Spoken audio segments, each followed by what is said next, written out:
Hello student, welcome back to science class 8 की science की class में हम पढ़ रहे थे चैप्टर नंबर 13 ध्वनि साउंड के बारे में। इसकी डिटेल स्टडी हमने कर ली थी हमारे पिछले दो पार्ट्स के अंदर, जिसमें हमने सीखा था कि ध्वनि किस प्रकार से उत्पन्न होती है और ध्वनि को किस प्रकार से संचरित होती है, ध्वनि संचरण के माध्यम। और उसके अलावा हमने पढ़ लिया था मानव कर्ण की संरचना, ध्वनि के अभिलाक्षणिक गुण, जिसमें हमने पढ़ा था कि किसी भी ध्वनि को पहचानने के लिए उसके एक पर्टिकुलर गुण होते हैं, जिसमें से हमने आवृत्ति के बारे में अध्ययन किया था और आयाम के बारे में अध्ययन कर लिया था। आयाम और प्रबलता में क्या संबंध होता है वो भी हमने सीख लिया था। तो जो भी ये वीडियो देख रहे हैं वो पहले अपने पिछले दो पार्ट्स जो है वो पहले एक बार देख ले और उसकी स्टडी एक बार कर ले, जिससे क्या होगा कि ये जो हमारा लास्ट पार्ट है आज की चैप्टर का वो आपको क्लियरली समझ में आ जाएगा। चलिए तो आज का वीडियो स्टार्ट करते हैं। पिछले दो गुणों की तरह ध्वनि का एक और गुण होता है तारत्व। तारत्व का अर्थ हो गया तीक्ष्णता। ध्वनि कितनी तीखी है या ध्वनि कितनी बारीक है, सुरीली है, या ध्वनि कितनी मोटी है, भारी है। ठीक है, आपने देखा होगा बहुत सारे लोगों की आवाज़ जो होती है ना वो बहुत भारी आवाज़ होती है और बहुत लोगों की आवाज़ जो होती है बहुत बारीक होती है। अब ये आप पे डिपेंड करता है कि आपको ये भारी आवाज़ अच्छी लगती है या कर्णप्रिय लगती है, या कभी कभी ये आवाज़ आपको चुभती है या बारीक आवाज़ आपको अच्छी लगती है। तो इंग्लिश में इसको कहा जाता है पिच, साउंड का पिच। ठीक है, तो तारत्व का अर्थ ये हो गया कि आपका मस्तिष्क किस तरह से बाहर से आने वाली ध्वनियों को अनुभव करता है। तो जो अनुभव करने की जो क्षमता है उसको बारीक या मोटा समझने का जो गुण है वो क्या कहलाता है, तारत्व कहलाता है। तो बाह्य वातावरण से आने वाली किसी भी ध्वनि को हमारा मस्तिष्क जिस प्रकार से अनुभव करता है, तो अनुभव करने की जो क्षमता है वही क्या कहलाती है, ध्वनि का तारत्व कहलाती है। अगर हमारा मस्तिष्क किसी ध्वनि को मोटा समझ रहा है और उसको अच्छा लग रहा है तो वो क्या हो गया, ध्वनि का तारत्व ही तो हुआ। ठीक है, और एक चीज़ और क्लियर कीजिए कि ध्वनि का जो तारत्व होता है वो उसकी आवृत्ति पर निर्भर करता है। यानी कि ध्वनि की आवृत्ति मैंने आपको क्लियर किया था, एक बार वापस से बता देती हूँ कि ध्वनि का आवृत्ति का अर्थ हो गया किसी वस्तु का जो कण कण है, कंपित होने पर किसी वस्तु के कण अपने स्थान पर कितनी बार कंपित होते हैं, वो जो कंपनों की संख्या है वो हम क्या कहते हैं, उसे ध्वनि कहते हैं। ध्वनि की आवृत्ति कहते हैं। ठीक है, रिपीटेशन। तो जितना अधिक ध्वनि की आवृत्ति होगी उतना अधिक क्या होगा, ध्वनि का तारत्व होगा। ठीक है, जब हम ध्वनि की आवृत्ति को कम कर देंगे तो उसका तारत्व भी कम हो जाएगा। इसका अर्थ ये हो गया कि ध्वनि का हमने क्या किया, आवृत्ति बढ़ाई, ध्वनि की आवृत्ति बढ़ेगी तो उसका क्या होगा, तारत्व भी बढ़ता चला जाएगा। और अगर तारत्व बढ़ेगा तो उसकी जो महीनता है ध्वनि की, यानी कि वो ध्वनि और अधिक बारीक हो जाएगी और अधिक सुरीली हो जाएगी। ठीक है, लेकिन अगर ध्वनि की आवृत्ति क्या है, कम है, तो तारत्व भी उसका क्या हो जाएगा, कम हो जाएगा। ठीक है, और तारत्व कम होगा तो ध्वनि जो है वो भारी होगी, मोटी होगी। जैसे पुरुषों की ध्वनि कैसी होती है, सामान्यतः आपने देखा होगा स्त्रियों या बच्चों की तुलना में जो पुरुष होते हैं उनकी ध्वनि क्या होती है, बहुत ज़्यादा भारी होती है, मोटी ध्वनि होती है। और जो स्त्रियों और बच्चों की आवाज़ होती है वो बहुत ज़्यादा बारीक होती है, सुरीली होती है। तो उसका रीज़न सिर्फ इतना ही है कि पुरुषों की ध्वनि जो होती है उसका तारत्व कम होता है, जिसकी वजह से वो आवृत्ति कम होने की वजह से उनका तारत्व भी कम होता है और ध्वनि जो होती है वो मोटी होती है। मैंने आपको जब वाक्तंत्र पढ़ाया था तब मैंने आपको ये समझाया था कि पुरुषों के गले में जो कंठ में जो स्वर यंत्र होता है, वाक्य यंत्र होता है, उसके तंतु क्या होते हैं, मोटे होते हैं और छोटे होते हैं। तो मोटे और छोटे होने की वजह से उनमें कंपनों की संख्या कम उत्पन्न होती है। जब वो फेफड़ों से वायु बाहर निकलती है तो उसका वो जो दोनों तंतु लगे होते हैं, वाक तंतु, वो दोनों कम कंपित होते हैं। तो कम कंपित होने की वजह से उनकी आवृत्ति कम हो गई, आवृत्ति कम हो गई तो तारत्व भी कम हो गया। ठीक है, ये सीधा सीधा डिपेंड करता है, आवृत्ति जो है वो तारत्व पर सीधा सीधा डिपेंड करता है। अगर आवृत्ति कम है तो तारत्व भी कम होगा। इसीलिए पुरुषों की ध्वनि कैसी होती है, मोटी उत्पन्न होती है, भारी उत्पन्न होती है। और स्त्रियों के कंठ में जो वाक्तंतु होते हैं वो बहुत पतले होते हैं और लंबे होते हैं, जिसकी वजह से, और तने हुए भी होते हैं, जिसकी वजह से क्या होता है कि फेफड़ों से जब वायु बाहर निकलती है तो वो वाक्तंतु बहुत जल्दी कंपित होने लगते हैं, यानी उनमें कंपनों की संख्या अधिक हो गई। अधिक होगी तो क्या हो गया, आवृत्ति अधिक हो गया, आवृत्ति अधिक हो गया तो तारत्व भी अधिक हो गया, जिसकी वजह से स्त्रियों में और बच्चों में क्या होता है, ध्वनि बहुत सुरीली प्रकट होती है। ठीक है, तो ये इंपॉर्टेंट है, आपको याद रखना है। स्त्रियों और पुरुषों में वाक यंत्र में वाक तंतु की तुलना हमको याद रखनी है, उनकी तारत्व के बेसिस पे उनकी ध्वनि कैसी होती है वो भी ध्यान रखना है। तारत्व के आधार पर ध्वनि दो प्रकार की होती है, अभी अभी मैंने बताया, एक हो गई तीक्ष्ण ध्वनि, एक हो गई मृदु ध्वनि। अब तीक्ष्ण ध्वनि कौन सी हो गई, बहुत बारीक सुरीली ध्वनि जो जिसकी आवृत्ति अधिक है और जिसका तारत्व भी अधिक है। ठीक है, और मृदु ध्वनि कौन सी हो गई, ऐसी ध्वनि जिसकी आवृत्ति कम हो गई, तो आवृत्ति कम हुआ तो तारत्व भी कम हुआ, तो ये जो ध्वनि है वो मृदु ध्वनि हो सकती है, भारी ध्वनि हो सकती है। ठीक है, तो ये दो प्रकार की ध्वनियाँ होती है, किसके आधार पर, तारत्व के आधार पर। नेक्स्ट देखिए आवृत्ति के आधार पर, ये तो हो गया कौन सी ध्वनियाँ, ध्वनि का जो तारत्व है, जिसको हम किस प्रकार से ध्वनि को हम अनुभव कर रहे हैं उसके आधार पर ध्वनि दो प्रकार की होगी, तीक्ष्ण ध्वनि और मधुर ध्वनि। अब आवृत्ति की संख्या के आधार पर कि कितनी आवृत्ति की ध्वनि है, उस आवृत्ति की संख्या के आधार पर ध्वनियाँ जो है वो तीन प्रकार की हो सकती है। एक होता है श्रव्य ध्वनि, सेकेंड है अवश्रव्य ध्वनि और थर्ड है पराश्रव्य ध्वनि। तो श्रव्य ध्वनि इस प्रकार की ध्वनि है जिसे हम सोनिक, इंग्लिश में कहा जाता है सोनिक, यानी सुनी जाने वाली, यानी एक लिमिटेशन होती है, मानव कर्ण की क्या होती है, एक लिमिटेशन होती है कि वो कितनी आवृत्तियों की ध्वनि को ही सुन सकता है, उसके अलावा वो ध्वनियों को नहीं सुन सकता। ऐसी कई प्रकार की ध्वनियाँ है जो मानव कर्ण नहीं सुन सकता है, तो उसी के बारे में आज हम यहाँ पढ़ेंगे। तो श्रव्य ध्वनियाँ कौन सी ध्वनियाँ होती है जिसको हमारा मानव कर्ण सुन सकता है, और ऐसी कितने प्रकार की ध्वनि होती है जिसकी आवृत्ति 20 हर्ट्ज से लेकर, आवृत्ति का मात्रक होता है हर्ट्ज, आप जानते हैं, तो जिसकी आवृत्ति 20 हर्ट्ज से लेकर 20,000 हर्ट्ज यानी कि 20 किलो हर्ट्ज, हजार हो गया यानी 20 किलो हर्ट्ज। ठीक है, तो 20 किलो हर्ट्ज तक की ध्वनि जो होती है, आवृत्ति की ध्वनि है, वो मानव कर्ण सुन सकता है, उसे हम क्या कहते हैं, श्रव्य ध्वनि या सोनिक ध्वनि कहते हैं। ठीक है, सोनिक साउंड, जिन्हें हमारे कान आसानी से सुन सकते हैं। तो मानव कर्ण का जो श्रव्यता परिसर है वो कितना है, परिसर यानी सुनने की लिमिट, ठीक है, वो कितनी है, 20 हर्ट्ज आवृत्ति से लेकर 20,000 या इसे हम कह सकते हैं 20 किलो हर्ट्ज आवृत्ति तक। ठीक है, इतनी इन दोनों लिमिट के बीच की जो ध्वनियाँ हैं वो मानव कर्ण सुन सकता है आसानी से किसी भी प्रकार। तो हम जितनी भी ध्वनियाँ सुनते हैं उसका अर्थ क्या हो गया, वो सब किसके बीच में है, 20 हर्ट्ज से लेकर 20,000 हर्ट्ज की आवृत्ति के बीच में है। लेकिन कुछ ऐसी ध्वनियाँ होती है जो 20 हर्ट्ज से कम होती है। ठीक है, 20 हर्ट्ज से कम की जो ध्वनि है वो क्या कहलाती है, इंफ्रासोनिक या अवश्रव्य ध्वनि, इंफ्रासोनिक साउंड या अवश्रव्य ध्वनि। इनकी आवृत्ति बहुत कम होती है, जैसे कि 20 हर्ट्ज से भी बहुत कम।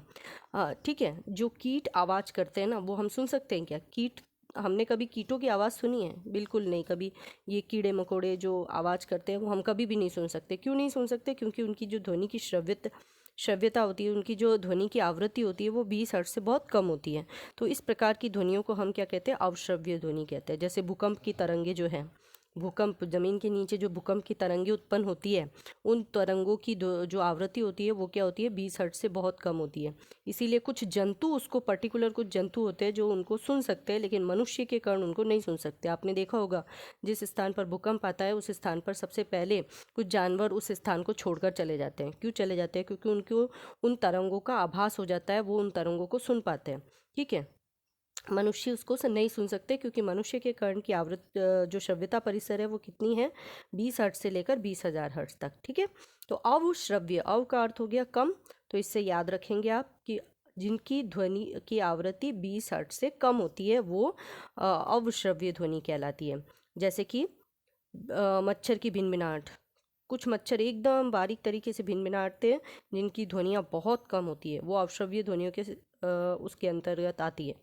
पेपराइज मछलियाँ जो है वो भी आवाज़ करती है। राइनोसोरस गैंडा जो है वो भी अवश्रव्य ध्वनियाँ उत्पन्न कर सकता है अपने शत्रु को परास्त करने के लिए। ठीक है, अब देखिए पराश्रव्य ध्वनि क्या होती है। नेक्स्ट आता है अल्ट्रासोनिक या पराश्रव्य ध्वनि। अल्ट्रासोनिक साउंड, ये वर्ड आपने ज़रूर सुना होगा, अल्ट्रासोनोग्राफी वर्ड आपने ज़रूर सुना होगा। तो ये सब जो है वो पराश्रव्य ध्वनियों पर आधारित है, तो आप इसे ढंग से समझें क्योंकि ये जो है मोस्ट इम्पॉर्टेंट है, इसके बारे में बहुत ज़्यादा पूछा भी जाता है।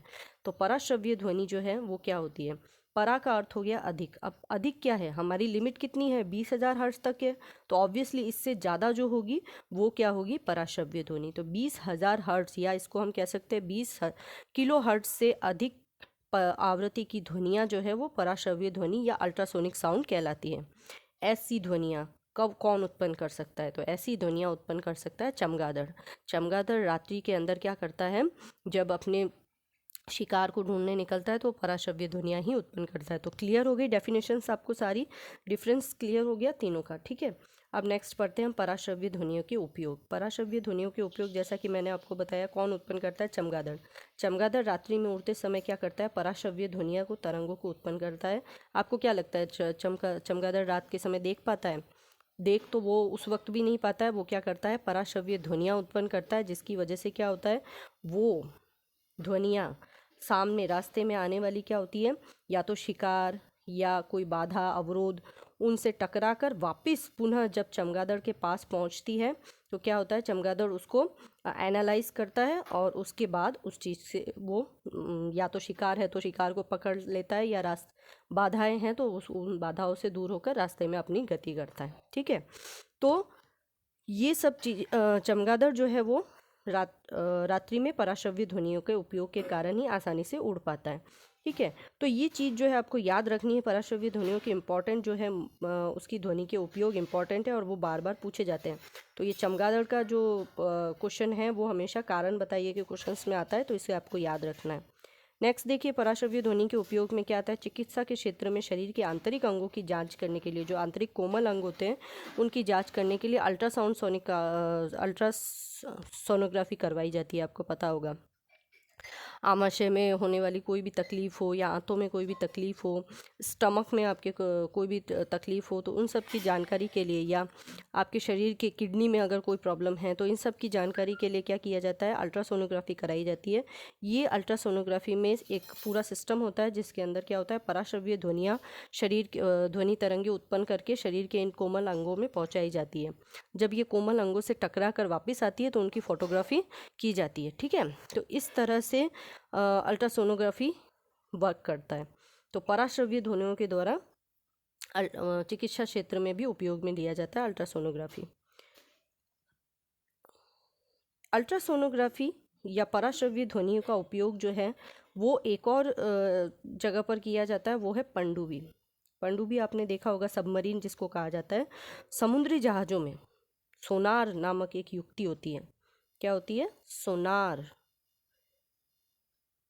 नामक एक युक्ति होती है जो क्या करती है, समुद्र में तल में जो डूबी हुई वस्तु होती है उसको खोजने में, या समुद्र तल में जो शत्रुओं के ठिकाने होते हैं उनको ढूंढने में, पता लगाने में, या जहाज की जो गहराई है, समुद्र की गहराई है उसको नापने में, इन सब कार्यों में क्या किया जाता है, सोनार यंत्र का प्रयोग किया जाता है। तो आपको याद रखना है सोनार यंत्र क्या है।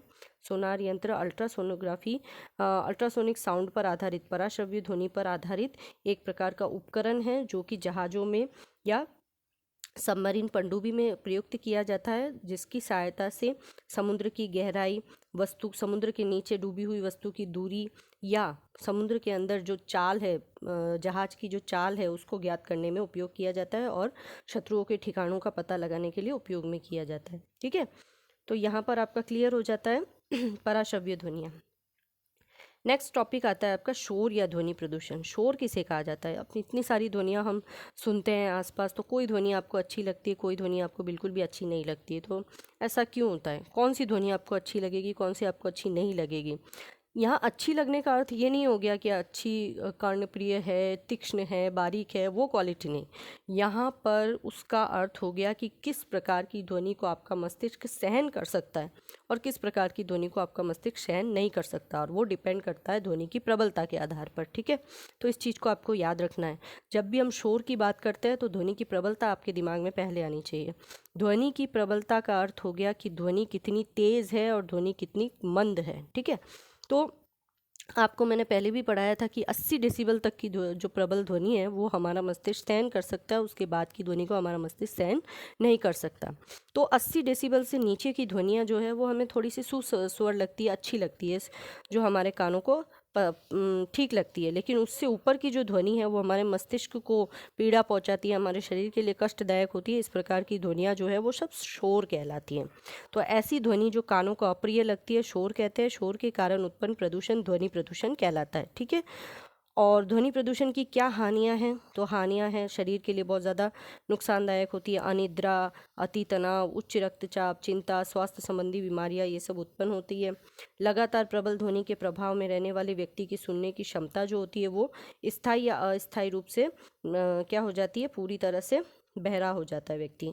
तो ध्वनि प्रदूषण के कारण क्या होता है, एकाग्रता में कमी भी आती है, और रिजल्ट इसका क्या बनता है, वमन, शारीरिक शिथिलता यानी कमजोरी आने लगती है, चिड़चिड़ापन, अपनी वर्क एफिशिएंसी क्या हो जाती है, कम हो जाती है। ठीक है।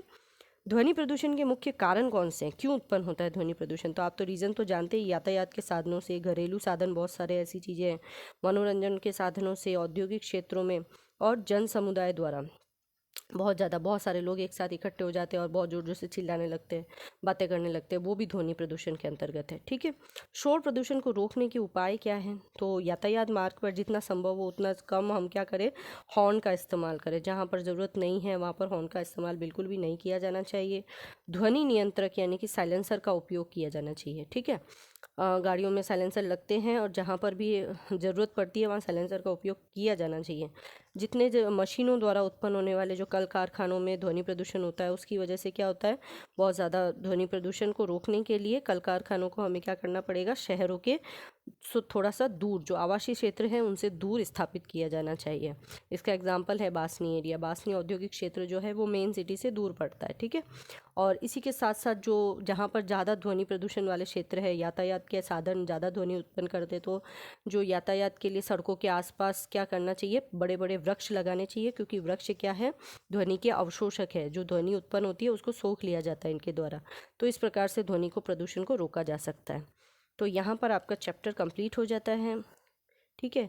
जितना भी आपको समझ में आया है इस चैप्टर के अंदर, उसको वापस से आप रिपीट करेंगे, एक बार पढ़ेंगे, और तीनों पार्ट्स जो है वीडियो का वो ज़रूर देखेंगे, जिससे आपको टोटली क्लियर हो जाए। Okay, thank you.